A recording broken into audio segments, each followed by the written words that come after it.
My fiancé called me a pathetic loser in front of my family, and my brother laughed, but they had no idea what my worthless Yukon cabin was hiding until. Have you ever been called a pathetic loser by the person you loved most, right in front of your family, only for your own brother to agree? That day, my entire life shattered. But what they didn't know was I was sitting on $1 billion secret that would soon bring them all to their knees. Asterisk, my name is Marcus, and I'm 34 years old. Just 3 days before that catastrophic dinner, the woman I promised to spend my life with, Chloe, ripped her diamond engagement ring off her finger. She threw it across our cramped Logan Square apartment table so hard it actually chipped my favorite ceramic coffee mug.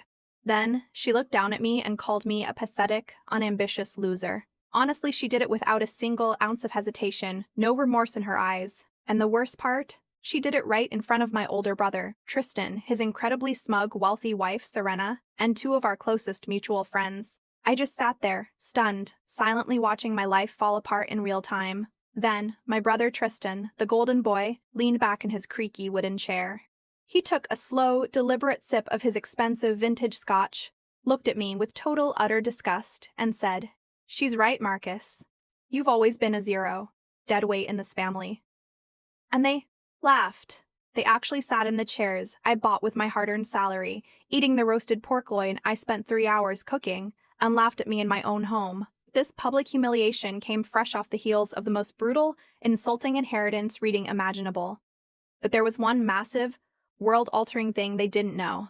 They had no idea about the rusted, heavy iron lockbox buried deep under the floorboards of a freezing, run-down, apparently worthless cabin in the absolute middle of nowhere in the Yukon territory of Canada. And right now, as I speak to you today, my golden child brother is drowning in a massive commercial lawsuit. He's facing total, complete bankruptcy, desperately begging a mysterious international mining conglomerate for a financial bailout to save his pathetic image and his precious Chicago real estate firm. He has absolutely no idea that the chairman of that conglomerate, the nameless, faceless billionaire holding his entire future, his legacy, and his livelihood in the palm of his hand, is me. To truly understand the crushing weight of that moment in my apartment, and the sheer magnitude of the betrayal I felt from Chloe and Tristan, you have to understand the massive, suffocating shadow I grew up in. My older brother Tristan was always the golden child, and it wasn't some quiet, subtle preference hidden behind closed doors.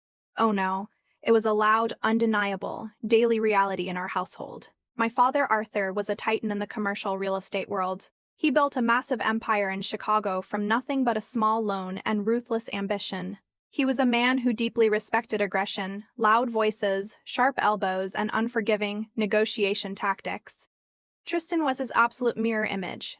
From the time we were little kids, the divide was painfully clear. I still remember one Thanksgiving dinner when we were teenagers. The entire extended family was seated around our massive dining table in Lake Forest. My father stood up, raised his glass, and spent 10 solid minutes praising Tristan for negotiating a discount on a used car he bought with his allowance. He called him a shark. He called him a shark. He called him a true conqueror. When it was my turn to be acknowledged, my father simply patted my shoulder and told the family that I had managed to keep my room clean all month. The entire table chuckled. I was the safe, boring, invisible child. When Tristan turned 16, my father bought him a brand new, custom-ordered sports car. He handed him the keys in the driveway with a massive grin, telling him that winners drive fast. When I turned 16, exactly 2 years later, my father bought me a leather briefcase and gave me a firm handshake. He told me it was time to start thinking about a practical, reliable salary, because the world didn't hand out free rides to quiet, cautious people. I wasn't naturally aggressive. I hated conflict. I liked structure, details, quiet focus, and the beauty of designing something that would last. I didn't want to fight contractors or evict tenants. I went to a state college, paid for mostly by my own student loans because my father refused to fully fund a degree he didn't deem lucrative, and I became an architectural drafter.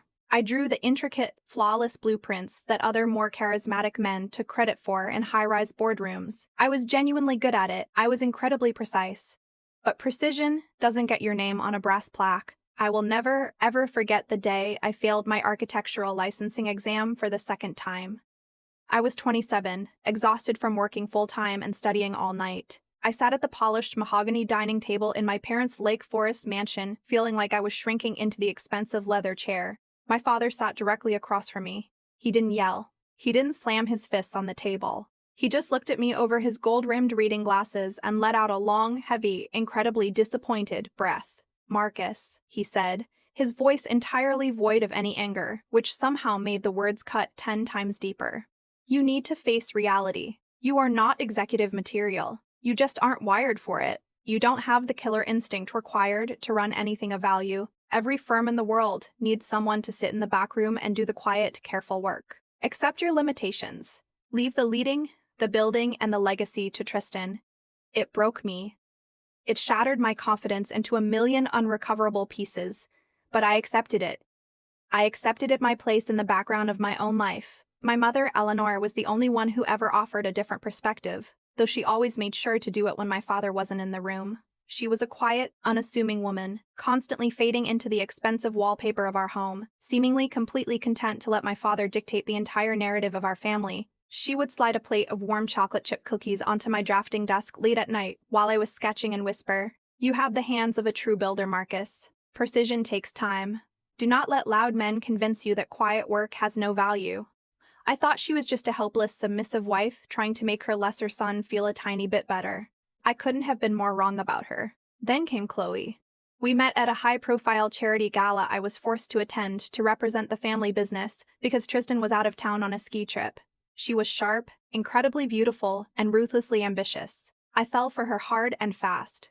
Looking back now with clear, unclouded eyes, I should have seen the neon red flags waving directly in my face. Her love was fiercely, terrifyingly practical. She didn't ask about my dreams or the buildings I wanted to design.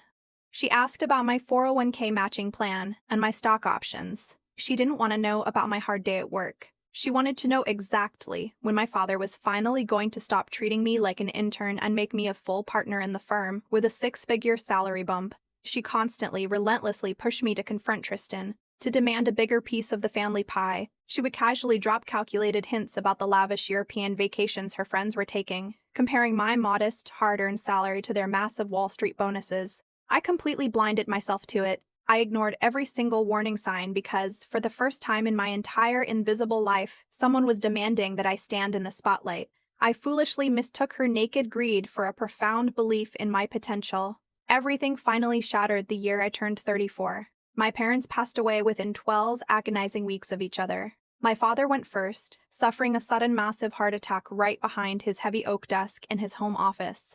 My mother followed shortly after, a quiet, peaceful fading away in her sleep in a hospital bed, almost as if she had completed her lifelong duty and simply decided to clock out of this world. The grief was a heavy, suffocating blanket that I couldn't shake. I spent weeks organizing the funerals, handling the caterers, writing the obituaries. Tristan just showed up in a black designer suit and shook hands. But in my family, grief was an inconvenience, quickly pushed aside for the real business: the money. The reading of the will took place in the sterile, heavily air-conditioned, glass-walled conference room of a downtown Chicago law firm. Mr. Pocket Harrison, a seasoned, silver-haired trust and estates lawyer, a man who had spent 4 decades watching greedy families tear each other to absolute shreds over summer homes and jewelry, sat at the head of the long conference table, his face entirely unreadable. Tristan sat next to Serena, practically vibrating with greedy anticipation. Serena was actively looking at luxury real estate listings on her phone screen. Chloe had her hand resting tightly on my knee under the table, her manicured nails digging painfully into my leg in anticipation of our big payout. Mr.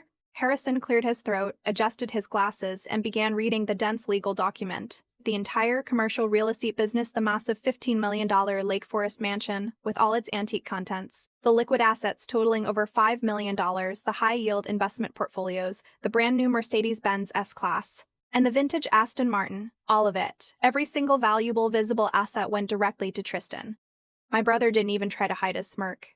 He puffed out his chest, looking around the room like a conquering emperor. Serena leaned back in her plush chair, a look of supreme, arrogant satisfaction washing over her heavily Botoxed face. She reached over and squeezed Tristan's arm tightly. Then came my portion. Mr. Harrison looked down at the thick paper, then briefly up at me, a flicker of something resembling genuine pity crossing his eyes. "To my second son, Marcus, Mr. Harrison read aloud, his voice steady and formal.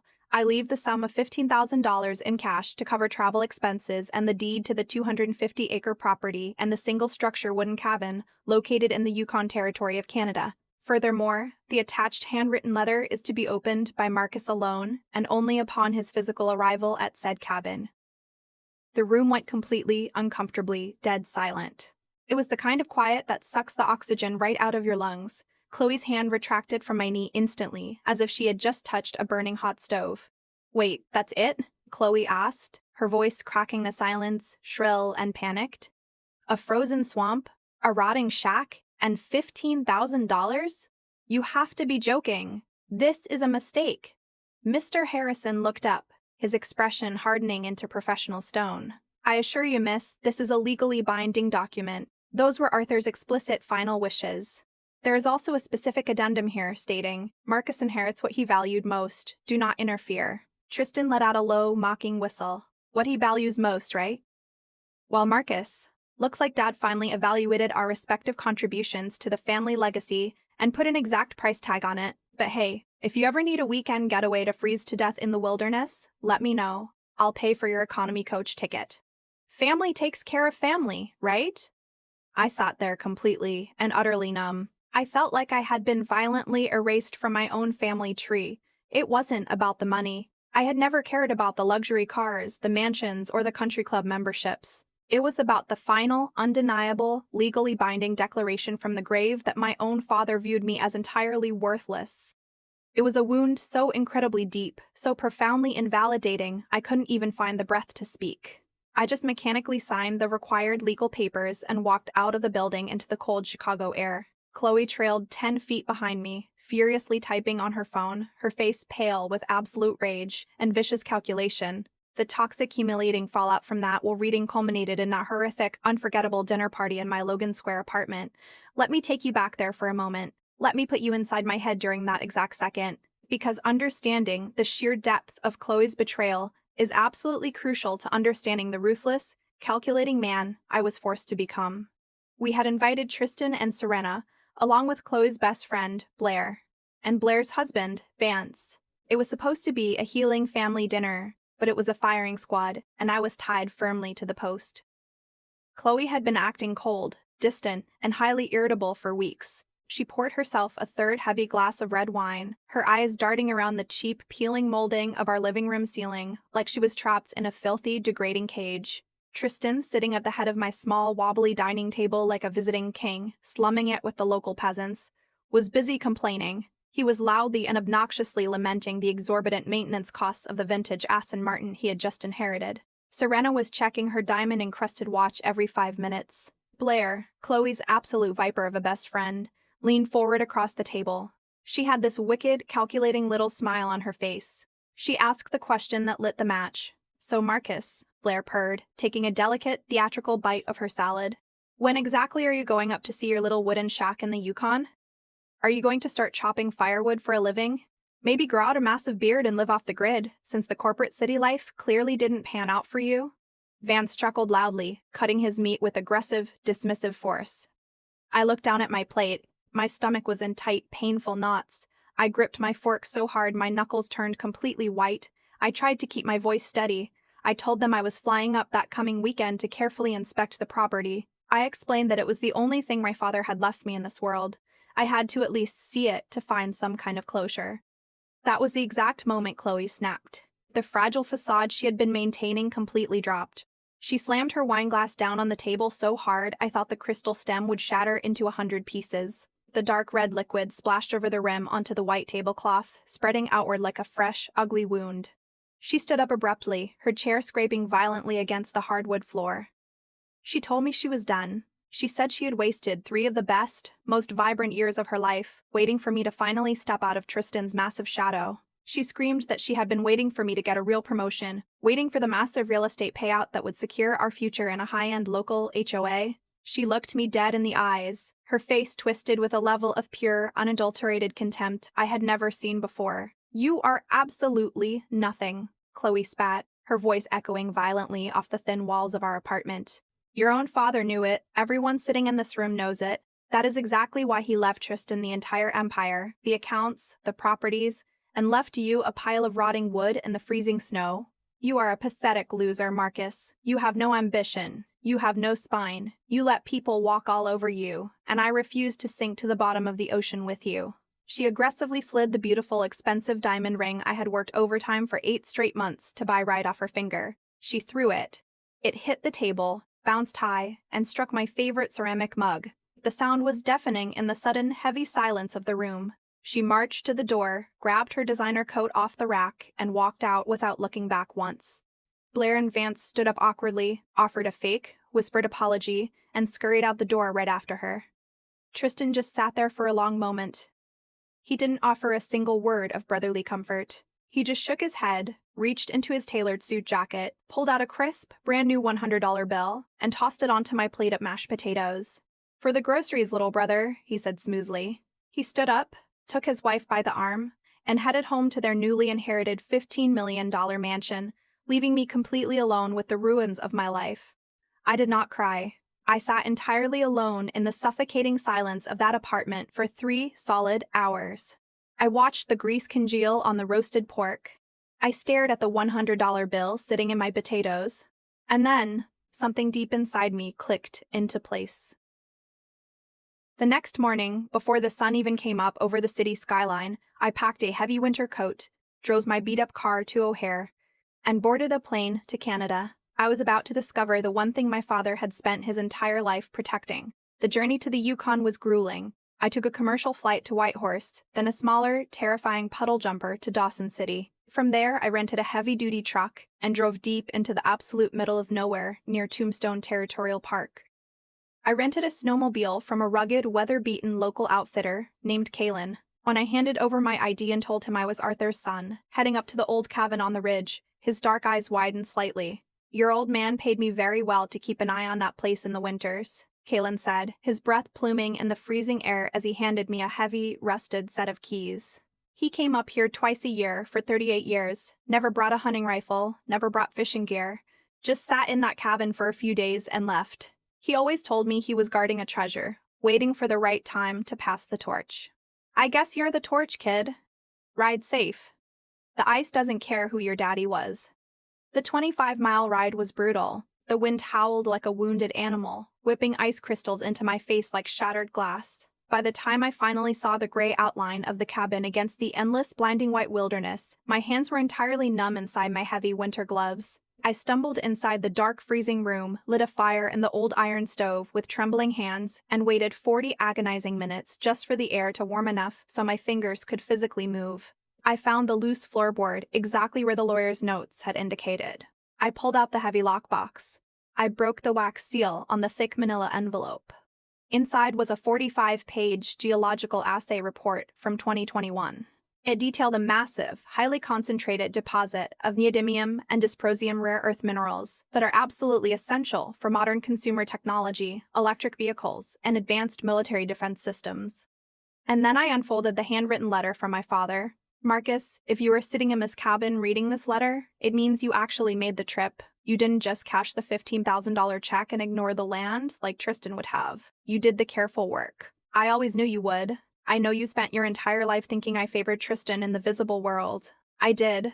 I gave him the company, the cars, the house in Lake Forest. I gave him those things because he is aggressive, loud, and entirely predictable. Tristan is a consumer.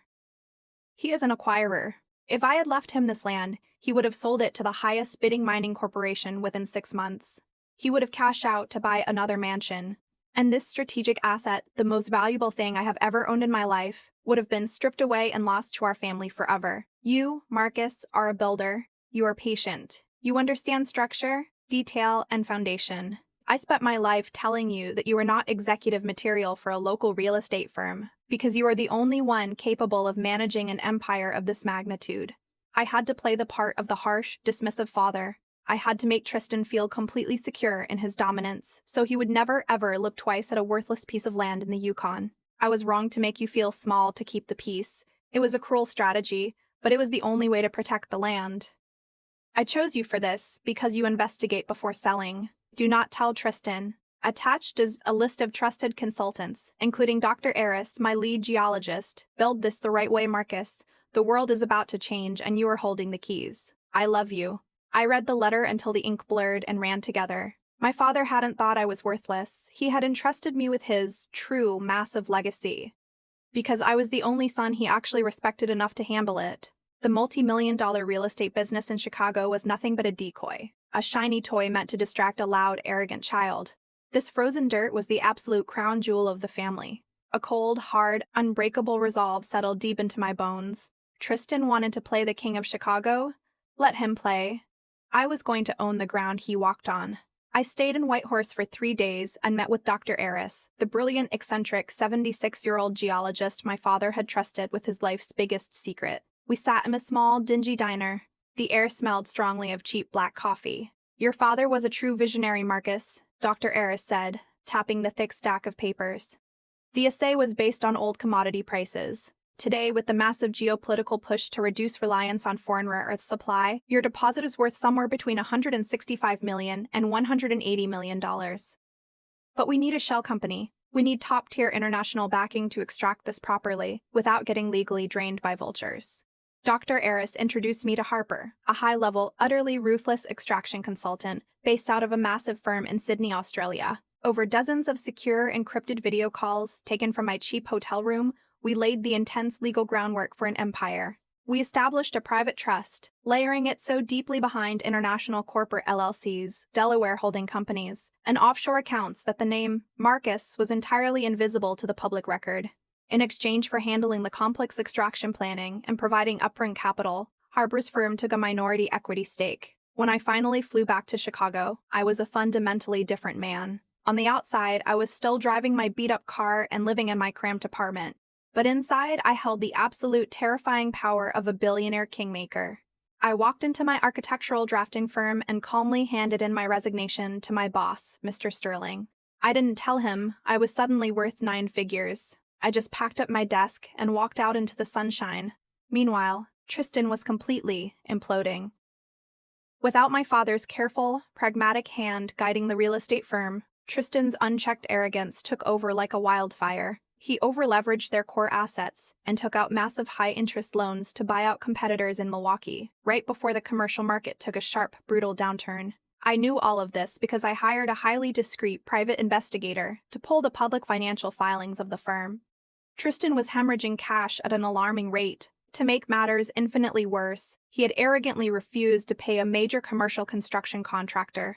That contractor had just filed a massive, crippling, multi-million-dollar lawsuit that threatened to completely freeze every single liquid asset Tristan had left. He was facing total, humiliating public bankruptcy. I maintained absolute radio silence.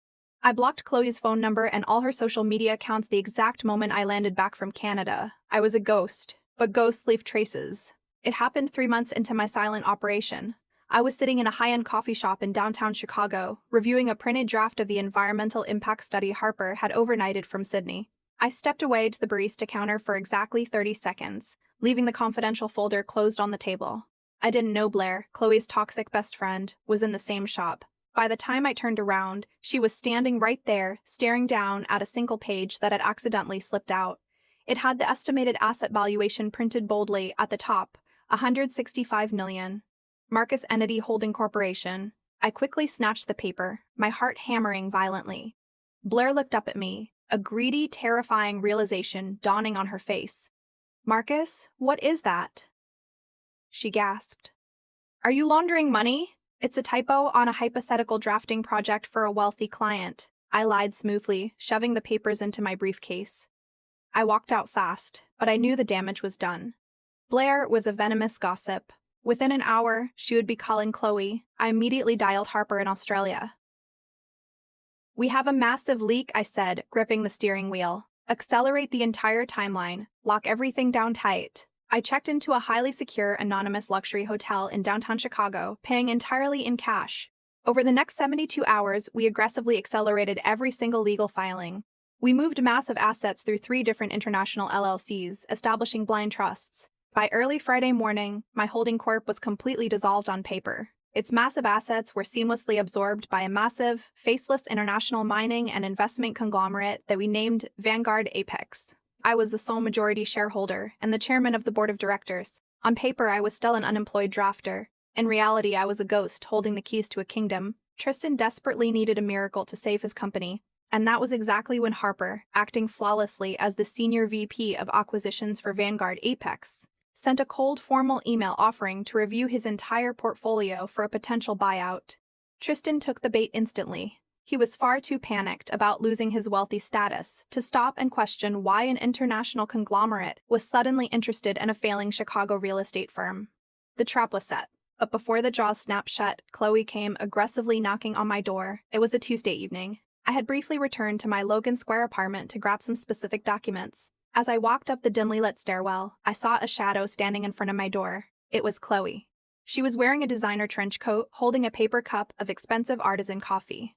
"Marcus," she said, her voice dripping with artificial, practiced sweetness. "I have been trying to call you for days. I had to come wait for you." I looked at her, truly looked at her, without the blinders of love, and felt absolutely nothing. Just a cold, sterile observation of a woman who had completely miscalculated her own life. "You do not live here anymore, Chloe," I said, my voice completely flat. "We have absolutely nothing to discuss." She stepped forward, forcing tears into her eyes. "Marcus, please, I made a terrible mistake. I was grieving your parents too. I was so furious that your father treated you that way. I wanted you to fight for your fair share, and then Blair told me.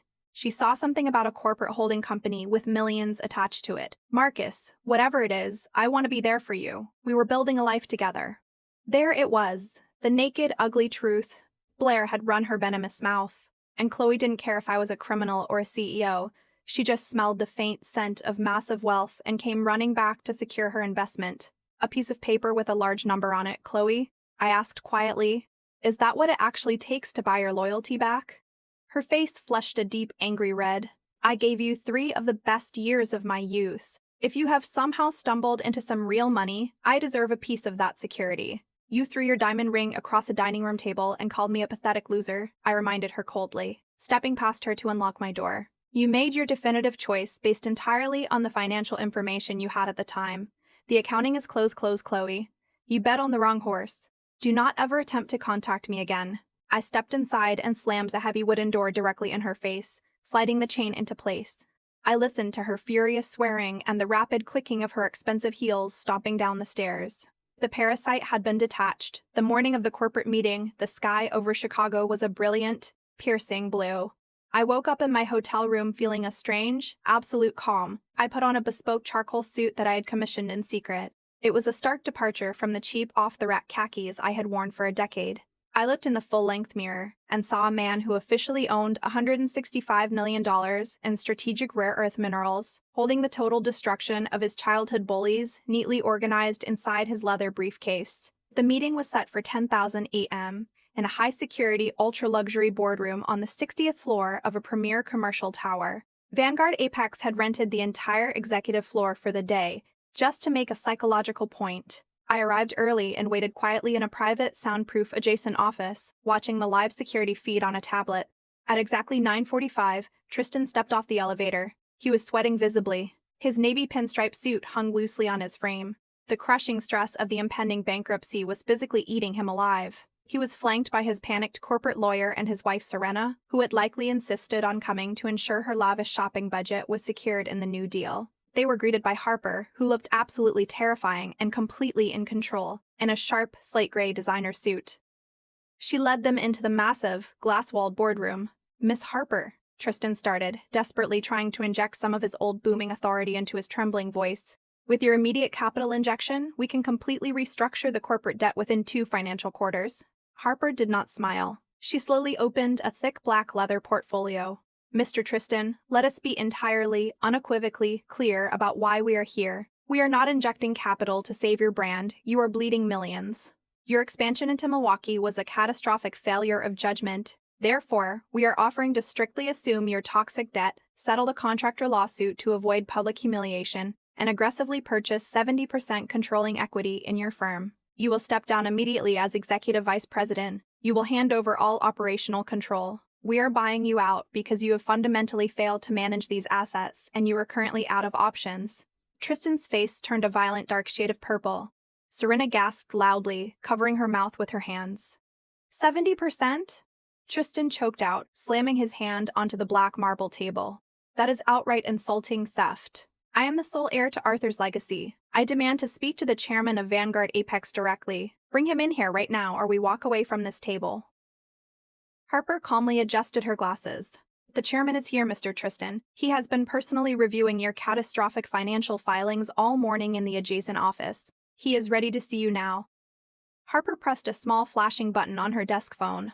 In the adjacent office, I took a deep, steadying breath.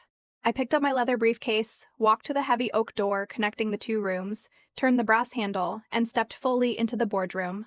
The silence that instantly followed was absolute. It was a heavy, suffocating silence that felt like the air pressure in an airplane cabin suddenly dropping to zero.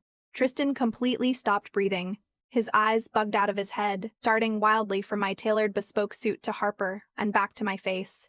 His brain was violently refusing to process the visual information. Serena let out a strange, high-pitched squeak, gripping the edge of the table so hard her knuckles turned white. I walked slowly, deliberately to the head of the long table, the seat traditionally reserved for power. I placed my briefcase down, popped the brass locks with a sharp click, and pulled out a single, heavily notarized sheet of paper.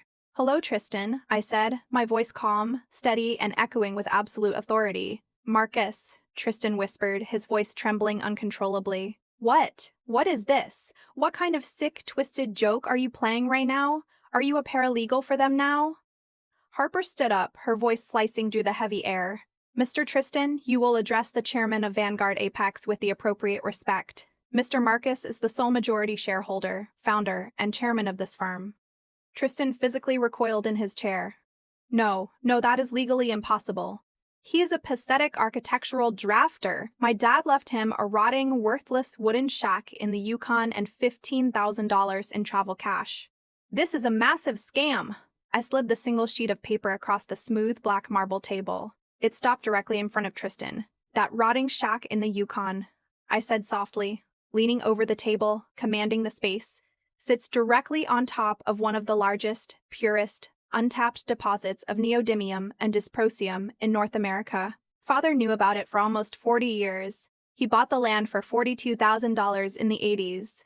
Today, conservative estimates value the mineral rights at $165 million. Tristan stared down at the paper. It was the executive summary of the massive geological assay, officially notarized, with a staggering valuation highlighted in bright yellow ink. "Father knew exactly who you were, Tristan," I continued, my words hitting him like physical blows to the chest. "He knew you were a consumer. He knew you were loud, aggressive, and entirely reckless. He knew if he left you the Yukon land, you would sell it to the very first bidder to fund your country club lifestyle. He laughed over love, she laughed her business, because it was a decoy. It was a shiny, noisy toy to keep you distracted. He left me the true legacy because he knew I had the patience, the precision, and the quiet focus to build an empire. He left me the wealth.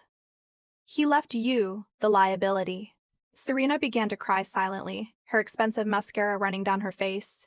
She realized instantly that the limitless money was completely gone. "And now, Tristan," I said, tapping the thick legal contract sitting in front of Harper, "you have managed to bankrupt the decoy business in less than a year. You have a massive lawsuit you cannot possibly pay. So, here is the deal on the table. You are going to sign that contract today. You are going to hand over 70% of the company to me. I am going to assume your toxic debt and quietly settle the lawsuit so you don't go to jail for fraud. You will keep 30%, which will generate just enough dividend income to keep you out of a homeless shelter. But you will never ever make a single executive decision again." Tristan was shaking violently. His lifelong arrogance was entirely shattered, ground into dust. He looked up at me, his eyes filled with a desperate, pathetic, humiliating pleading. "Marcus, please," he begged, his voice cracking. "I am your brother. We are family. Family takes care of family. You can't just take the company from me." I looked at him and saw the exact same man who tossed a $100 bill onto my mashed potatoes while my fiancée left me. "You are absolutely right, Tristan," I said coldly, offering him the heavy silver pen. "Family takes care of family. That is exactly why I am not letting you go to federal prison for corporate negligence. Sign the paper." Tristan stared at the heavy silver pen. His lawyer gave a tiny, defeated shake of his head. There was no way out. Tristan picked up the pen. His hand was shaking so violently he could barely hold it steady. He signed his name on the dotted line, his signature jagged and messy, sealing his fate. The golden child, the arrogant king of Chicago real estate, was officially a minority shareholder working for the quiet and visible brother he had deemed entirely worthless. When the meeting concluded, I packed my briefcase and walked out, leaving him sitting in the ruins of his ego. But the reckoning wasn't quite finished. As the private elevator doors opened on the ground floor lobby of the massive skyscraper, I was met with another unwelcome ghost. Chloe was standing nervously by the main security desk. Blair had clearly tipped her off about the exact location and time of Tristan's meeting with the conglomerate. When Chloe saw me walk out of the elevator, flanked by Harper and two massive corporate security guards, her eyes went incredibly wide. She practically sprinted across the polished marble floor. "Marcus!" she cried out, trying to grab my arm. One of the security guards stepped smoothly in front of her, entirely blocking her path. "Marcus, please, you have to talk to me. I know about the company. I know about the money. I was wrong. We can go back to how it was. We can plan the wedding." I stopped walking. I looked at her, standing there in the lobby of the building I practically owned, desperately begging for scraps of the incredible life she had violently thrown away. "Colo," I said, my voice echoing clearly so everyone in the lobby could hear. "You did not leave me because of grief. You left me because you firmly believed my father left me a rotting shack and $15,000. You threw your ring and called me a pathetic loser in front of 6 people because you thought I had absolutely no financial value to you. You are not in love with me. You are in love with the chairman of Vanguard Apex. Have a good life, Chloe. Do not ever approach me again, or my security team will handle it." I walked out through the heavy revolving glass doors and stepped into the back of a waiting tinted black SUV. As the car pulled away, I watched Chloe collapse onto a lobby bench, burying her face in her hands, entirely alone. In the weeks that followed, I had my elite team of lawyers send Blair and Vance a formal, aggressive cease and desist letter, legally banning them from all Vanguard Apex properties and corporate events. Word spread quickly through their high society circles that they had deeply offended me. They were completely socially exiled. I also made a quiet phone call to my old architectural drafting firm and hired my former boss, Mr. Both Sterling, on a blank check contract to design my massive new corporate headquarters in Chicago. A few days later, while sitting in my new executive office, I received a secure, hand-delivered package from Mr. Harrison, the trust and estates lawyer. Inside the box was a small, worn green leather book and a handwritten note. "Marcus, your father explicitly instructed me to wait until you had successfully established the mining operation and secured the company before giving this to you. This belonged to your mother."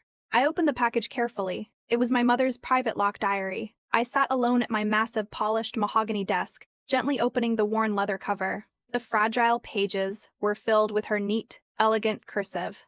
As I read through the deeply personal entries dating back 3 decades, the final, most profound, and earth-shattering twist of my entire life finally revealed itself. My mother, Eleanor, was not the quiet, submissive, helpless woman who faded into the wallpaper. She was the absolute brilliant mastermind behind my entire inheritance. I read an entry dated October 1988. "Arthur wanted to buy a massive commercial block in Queens today. I told him no. I told him about a brilliant geologist I met at a university gala last month. A man named Dr. Eris. I convinced Arthur to fly to the Yukon to meet him. I subtly manipulated the conversation over dinner for weeks until I convinced him to buy the Tombstone property. He entirely thinks it was his own genius idea, but I planted the seed deep in his mind.